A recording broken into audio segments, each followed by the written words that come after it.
l'esprit de séduction. Vous savez que le début de la Torah commence justement avec ce problème de la séduction. Tout a commencé lorsque dans le Gan Eden, le serpent est intervenu, et à cause de la séduction, et parce que la femme et l'homme, il faut dire les deux, parce qu'on a souvent tendance, dans quelques églises, parfois un peu extrêmes, de toujours dire la femme est fautive, la femme est fautive.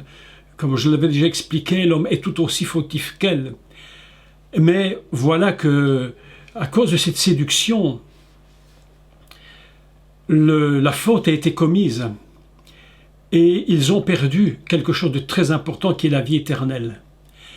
Lorsqu'on perd la vie éternelle, évidemment, on se retrouve dans un état, dirais-je, mais c'est un peu particulier, mais un peu dans l'état animal, où l'animal, il n'est dit nulle part qu'il était créé pour être éternel. L'animal avait la vie et la mort, tandis que l'homme avait été conçu pour être dans l'éternité. Et voilà que par la faute, la séduction, la femme est tombée, elle ordonne à son mari qui lui-même va tomber, et ainsi le drame de l'humanité va commencer. Vous imaginez bien que lorsque Yeshua va parler et qu'il va dire ce qui est écrit dans l'évangile de Matthieu, évidemment, de ne pas se laisser séduire. Je crois que immédiatement, ce qu'il voulait dire, la chose qui venait dans sa pensée à ce moment, c'était que ne faites pas ce qu'a fait la femme et ce qu'a fait l'homme. Faites très attention, parce que si vous retombez dans cette séduction, si vous tombez dans ce problème, alors là, vous allez de nouveau vous mettre dans une situation absolument terrible. Aujourd'hui, nous sommes arrivés dans des temps, ça a toujours été, mais très spécifiquement aujourd'hui, nous devons être très prudents, parce que la séduction vient sur le monde d'une façon absolument fantastique, puissante d'ailleurs. Et si l'humanité, si entre autres les croyants, Jésus s'adressait donc aux Juifs, mais si les chrétiens, les disciples du Messie, nous allons les appeler les disciples du Messie, ne sont pas prudents, eux-mêmes peuvent tomber dans cette séduction. Et je parlais pas plus tard qu'hier avec un monsieur que j'avais au téléphone et on parlait un peu de ce qui se passait aujourd'hui à notre époque, dans ces temps dans lesquels nous vivons maintenant. Et j'étais complètement surpris de voir qu'il y a mais vraiment une incompréhension totale des temps dans lesquels nous sommes. Vous savez que Yeshua disait aux Juifs, il leur disait, vous savez discerner le soleil, vous savez discerner les nuages quand le ciel est rouge, vous dites qu'il y aura du vent, et puis vous discernez de cela. Mais les temps dans lesquels vous êtes, vous ne les discernez pas, vous ne comprenez pas dans les temps dans lesquels vous vous trouvez. Et lorsqu'on ne discerne pas les temps dans lesquels on se trouve, évidemment, eh bien, il peut se passer tellement de choses dramatiques. Et cette conversation que j'avais hier soir, eh bien, m'a beaucoup surpris parce que je me suis dit, mais est-ce qu'ils comprennent réellement les temps dans lesquels nous sommes? Est-ce qu'ils arrivent à discerner ce qui est en train de se produire aujourd'hui? Cet après-midi, moi qui ne suis pas un très grand amateur de ce qu'on appelle Facebook et toutes ces choses, je ne suis pas acharné sur ces choses-là, néanmoins elles sont utiles parce que ça nous permet de pouvoir communiquer des choses. Lorsque je regardais, je mettais aujourd'hui une petite vidéo que j'avais découvert, que je peux nommer d'ailleurs, puisqu'on peut la voir sur le Facebook. Il s'agit de l'ancien président français, M. Nicolas Sarkozy, qui était en train ouvertement de parler de l'ordre mondial, de la fin des temps. Et ouvertement, il le dit. Et il dit une chose qui est terrible. Il dit que la puissance qui va gérer cette mondialisation est tellement grande, tellement forte que rien ne pourra l'en empêcher. Vous imaginez, ça a été dit il y a maintenant 11 ans. Il faudrait aussi retourner encore plus en arrière et écouter les discours de ces hommes politiques qui sont en train de nous dire que, oui, évidemment que le système mondial est en train de se mettre en place et qu'ils n'ont pas cessé de travailler pour cela. Donc il y a là quelque chose qui est en train de se produire sur la Terre et le monde va se faire prendre évidemment au piège. tout du moins une partie du monde va se faire prendre au piège à cause d'un esprit justement de séduction dont nous avons parlé la semaine précédente, au cours précédent. Je vous rappelle juste au passage que Delilah signifie en décodage la porte de la nuit, et c'est très important. Vous savez, je n'ai jamais reçu autant de commentaires sur YouTube quand j'en ai reçu suite à ce cours que j'ai donné. Je crois qu'on a atteint jusque 10 300 personnes par jour. C'est impressionnant, jamais j'en ai vu ça. Et les gens écoutaient, ils étaient surpris de savoir que cette femme, en réalité, s'appelle la porte de la nuit. Elle va entraîner l'humanité, et entre autres Samson, lui, mais il faudrait expliquer également toute l'humanité dans un piège absolument terrible. Et je voudrais vous donner aujourd'hui les points qui me semblent être, comment dire, la face visible de l'esprit de séduction que cette femme porte en elle. Delilah porte en elle 6 points très importants pour séduire. Lorsque je réfléchis à cela l'autre soir, vous savez, parfois, je suis le soir couché là, et puis avant de m'endormir, je réfléchis à tous ces cours, et puis j'étais en train de me dire, mais ça passait dans ma tête, ces cours passaient dans ma tête, et puis je réfléchissais à tous ces visages qu'elle porte en elle. Vous savez qu'en hébreu, le mot visage se dit panim. Alors panim, évidemment, c'est un mot au pluriel. C'est pas un mot singulier, il est toujours au pluriel. Pourquoi? Parce qu'évidemment, on n'a pas qu'un visage, on a plusieurs visages. Il y a ce que tu vois de moi et puis ce que tu ne vois pas de moi. Il y a ce que je vois de vous et puis ce que je ne vois pas de vous. Et on peut jouer comme ça un double jeu, un triple jeu. On peut jouer parfois même bien plus que cela.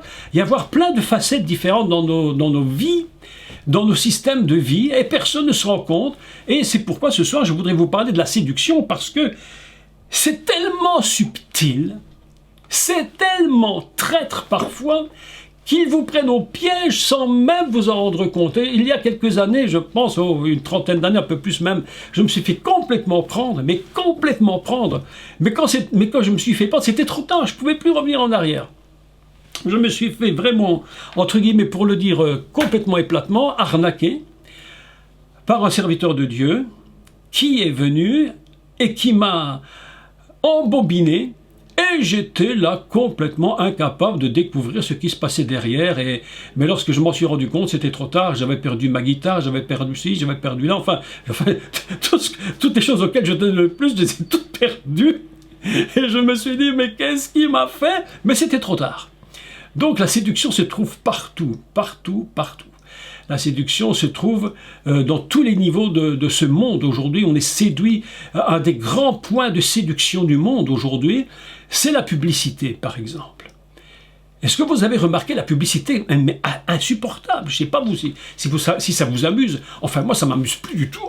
Parce que parfois, vous regardez une émission et puis, paf, en plein milieu, un quart d'heure de pub. Vous regardez une émission, pouf, encore 10 minutes de pub. À la fin, quand on a regardé toute l'émission, tout le film, on a regardé autant de pubs que de films. C'est la folie totale. Pourquoi? Parce qu'il faut toujours l'appât du gain. Séduction à tout prix. La séduction est partout. Et cet antichrist qui vient sur le monde ne peut en aucun cas venir s'il n'y a pas une source de séduction. C'est impossible. Il faut que quelque chose se produise sur cette terre, et qu'à cause de ce qui se produit, que la séduction se mette en place, et qu'on ne voit que la partie visible. Donc aujourd'hui, je vais vous parler des 1, 2, 3, 4, 5, 6, 7... 1, 2, 3, 4, 5, 6. Les 6 points visibles, je vais vous les citer les uns après les autres. Qu'est-ce que la séduction de Delilah? Parce que cette séduction, c'est la porte ouverte sur un drame épouvantable, qu'on va appeler donc la nuit, et qui va plonger Shimshon, donc Samson, le soleil, dans les ténèbres. Et en pensant à cela, je réfléchissais à un texte. Alors, je vous soumets cette idée, et puis vous y réfléchissez vous-même. Lorsqu'il est dit que le soleil ne donnera plus sa lumière, c'est-à-dire que c'est comme s'il avait dit « Samson, Shimshon, est en train de perdre sa lumière. Le soleil est en train de partir complètement, et lorsqu'il s'endort, il tombe dans la nuit. » Et il dit, les étoiles du ciel tomberont. Et je réfléchissais à tout cela. Je me dis, mais si le soleil tombe, si le soleil n'éclaire plus, pourquoi la suite des étoiles? Eh bien, mes amis, je repensais à ce récit, à cette vision que Dieu avait donnée à Abraham, où il lui disait, tous tes enfants, regarde ta postérité, elles seront comme les étoiles du ciel. Mais si toi, Israël, qui est la lumière du monde, tu tombes dans les ténèbres par la séduction, et c'est ce qui va se produire, Israël sera complètement séduit par un faux Messie, le soleil s'éteint, les étoiles tombent. C'est-à-dire que la postérité sera dans un drame épouvantable. C'est l'idée que je me suis fait de ce texte. Je me suis dit, mais est-ce que le Messie n'aurait pas parlé de cela d'une façon un peu cachée? Ou est-ce que c'est réellement quelque chose qui va se produire? Peut-être. Néanmoins, si les deux choses se produisent, donc je dirais concrètement et je dirais spirituellement, elles ne se détruisent pas l'une l'autre, elles s'ajouteraient plutôt l'une à l'autre. Le soleil ne donnera plus sa lumière, les étoiles du ciel tomberont. Parce qu'un esprit de séduction vient sur le monde. Et lorsque l'esprit va venir, il sera tellement pervers, tellement subtil, que même Israël ne se rendra pas compte de ce qui se passe. Aujourd'hui, ils sont en train d'attendre un Messie, mais lorsqu'on attend quelque chose qui n'est pas le véritable, eh bien, la séduction sera si grande pour le peuple d'Israël qu'ils vont tomber dans le piège. Et même l'humanité tombera et va être entraînée dans cette séduction. Et puis, je vous parlerai de la face cachée. D'accord? 1, 2, 3, 4, 5, 6, 7, 8. Et j'ai trouvé 8 points qui sont la face cachée, que personne ne peut voir. Il n'y a que les enfants de Dieu connectés, et quand je dis connectés, fusionnés dans le Seigneur, par l'Esprit qui vont discerner ce qui est en train de se passer. Donc, je vais commencer par vous parler de la face visible. Vous vous souvenez de Delilah? Premier problème de Shimshon, c'est quoi? Un homme choisi de Dieu, qui est né d'une façon miraculeuse, puisque la femme, la mère, était stérile. Et vous avez remarqué que beaucoup de grands serviteurs de Dieu sont nés des femmes qui, à la base, étaient stériles. C'est surprenant. Comme si Dieu disait, je vais vous montrer que ce n'est pas le naturel qui est important, mais c'est ce que moi je vous dis qui est important. Donc ne soyez jamais déçus. Si vous dites, dans ma vie, j'ai passé des années, je n'ai pas porté de fruits, laissez Dieu faire. Laissez Dieu faire. Qu'importe le temps qui passe, si tu crois et tu ne doutes pas, un jour tu verras les choses s'accomplir. Donc, Samson, Shimshon, c'est un homme qui, lui, termine sa vie dramatiquement et il n'a même pas de descendance. Et l'esprit de séduction l'ayant pris, il va se retrouver comme esclave de ses ennemis, aveugle, tournant la meule du moulin, c'est-à-dire produisant comme un esclave, produisant comme un esclave la nourriture pour ses ennemis, alors qu'à lui-même on le laissait là, passez-moi, probablement en train de crever, de se rappeler la tristesse, avec tristesse, ce qu'il a été et ce qu'il n'est plus.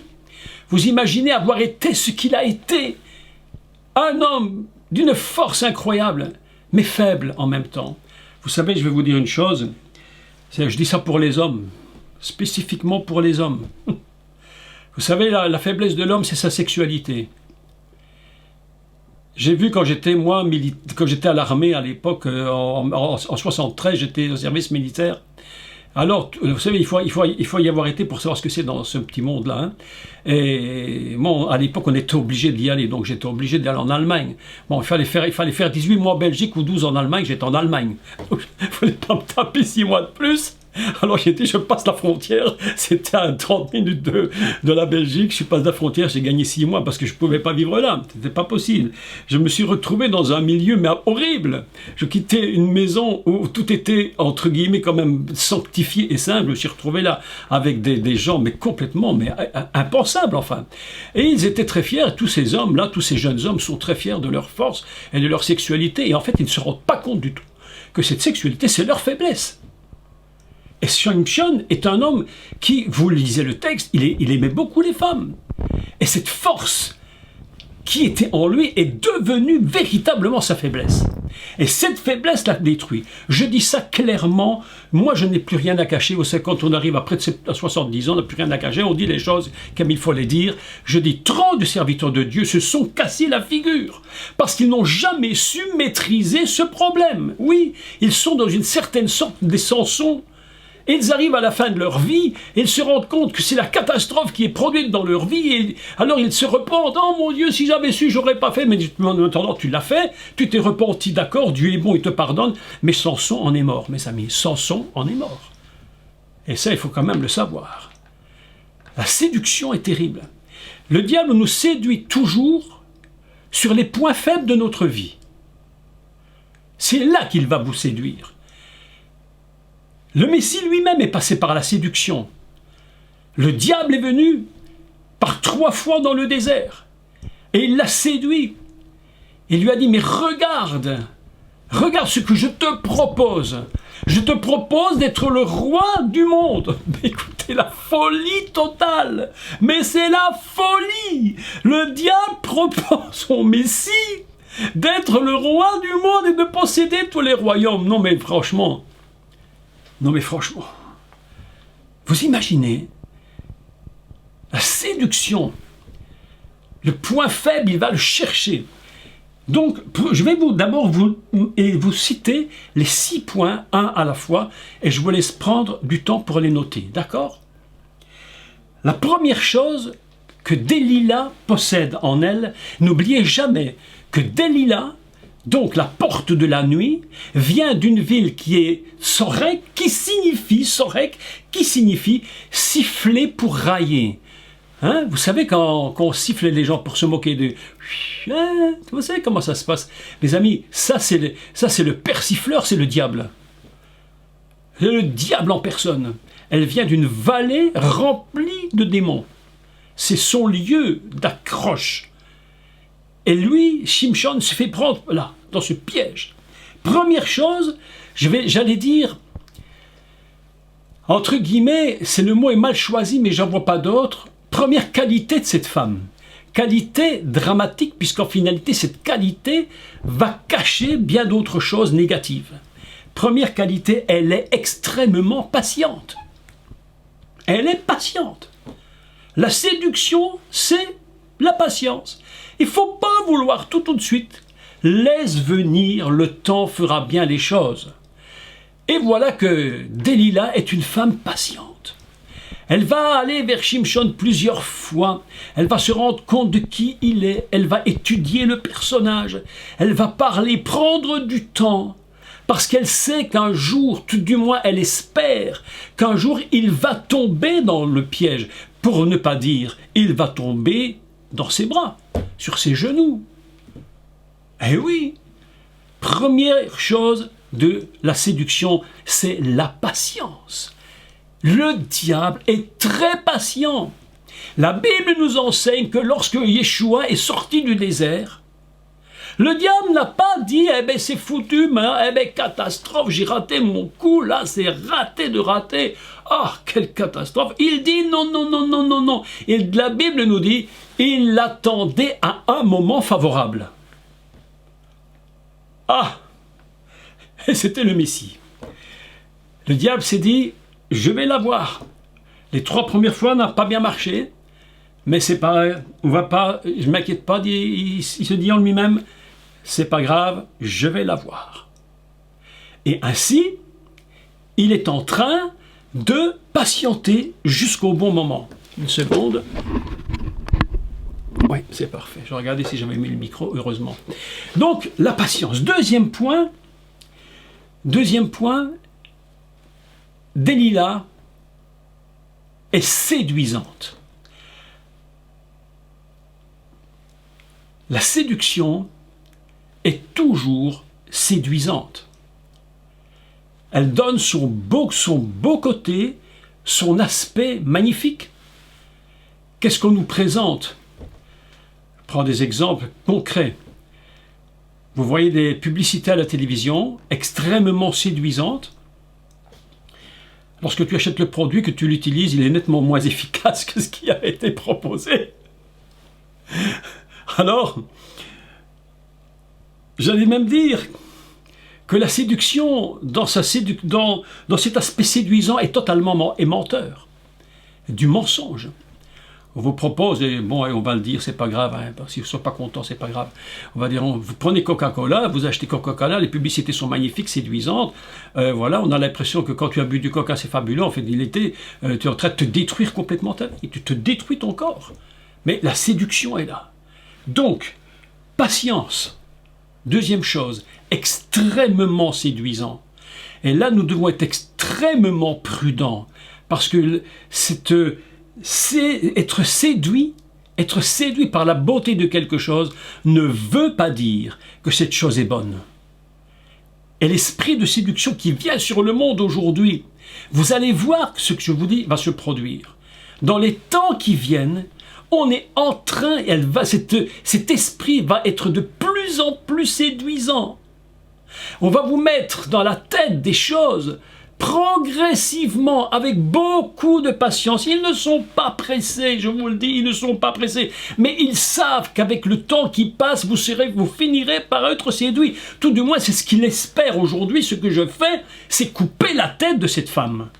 Je lui coupe la tête pour que tout le monde comprenne de quoi il s'agit. Ils prendront du temps, ils vous séduiront. Hier, je regardais, je ne sais pas si Alain, tu as vu la publicité sur la télévision, j'écoutais juste les infos, et puis en Belgique, une publicité est passée, c'est la première fois que je voyais cette pub. Il était écrit, si vous ne savez pas comment vacciner vos enfants, téléphonez, contactez-nous. Ah, je dis, qu'est-ce que c'est que cette histoire? Qu'est-ce qu'ils ont besoin de passer cette pub, justement maintenant? Ça veut dire qu'on est en train de nous dire, si vous ne faites pas ce qu'on vous dit, mais vous n'êtes pas encore obligé, c'est très séduisant, faites attention, mais si vous ne savez pas encore comment il faut faire, mais nous sommes là, on va vous aider.